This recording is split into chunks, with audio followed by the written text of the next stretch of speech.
Megan Alicina Souffrant. Ugh, that's a mouthful. Glad I won't have to say that for much longer.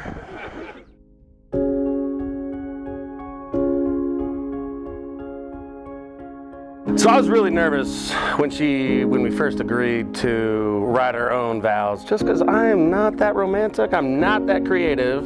So I was just like, screw it, I'll just be my normal, brash, loud self. So here we go.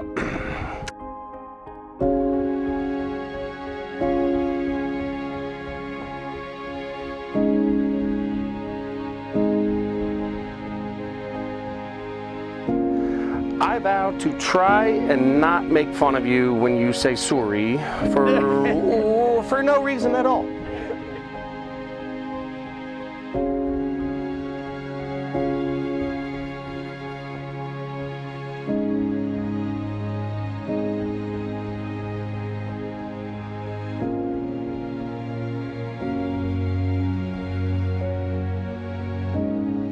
In all seriousness, I vow to not only be the best husband I can possibly be to you, but the best friend that I can be.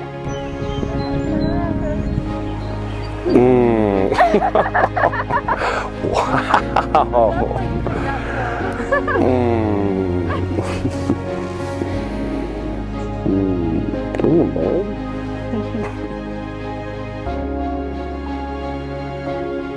Wow. Holy shit. Yeah. I vow to try to make you the happiest woman in the world because you deserve it, and you make me the happiest man in the world every day of my life. You are my world, and I am so in love with you, and I can't wait to see what the rest of our lives together will look like.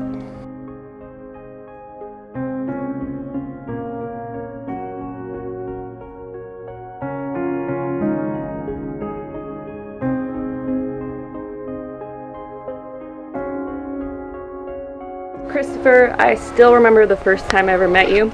We went out to lunch with the work people, and I wanted to take a picture of the mountains behind you because I thought it looked so beautiful. So I pulled out my camera and I said, "Oh wow, this view is incredible." And you just leaned back in your chair and said, "Yeah, I look pretty good, don't I?" And I just remember being like, who does this guy think he is? You are my love, my #1 competition in everything, and the funniest, kindest, but loudest snoring man I've ever loved. And I vow, going into our lives together as man and wife, to be by your side through thick and thin. I vow to support your interests and nourish your passions, from softball Sundays to rewatching our favorite shows over and over, and even you playing Rocket with Todd afterwards. Wow. Good man.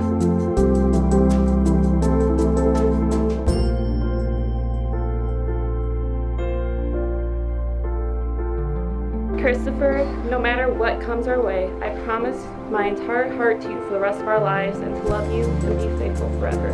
I love you.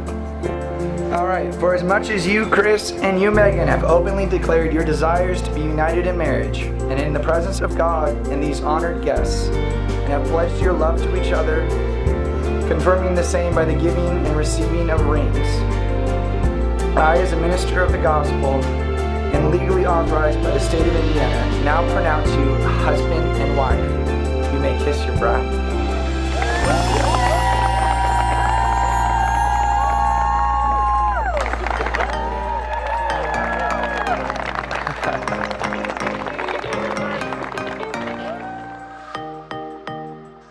I want to give a toast to Megan and Chris.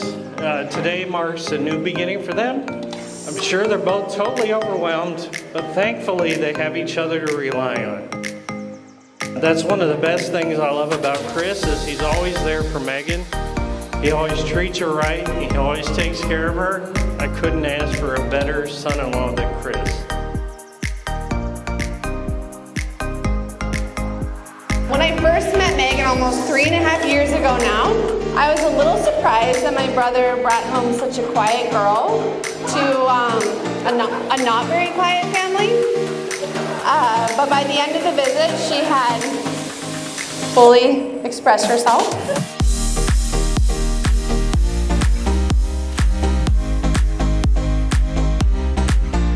So my brother and his new wife, the bride and groom.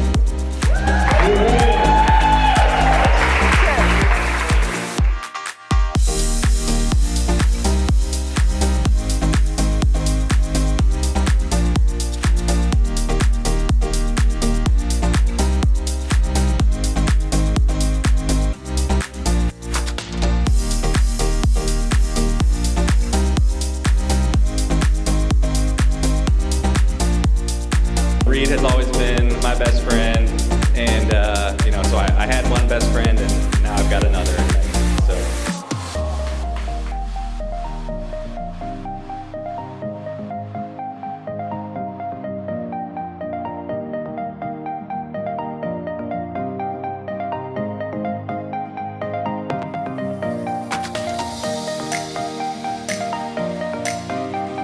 We have a saying that we like to use: "Big tree, fall hard." We call him the big tree for obvious reasons. Big tree, fall hard. Rounding second base sometimes just kind of falls over.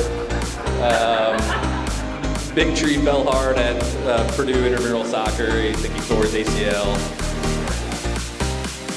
But most importantly, big tree fell hard for Megan.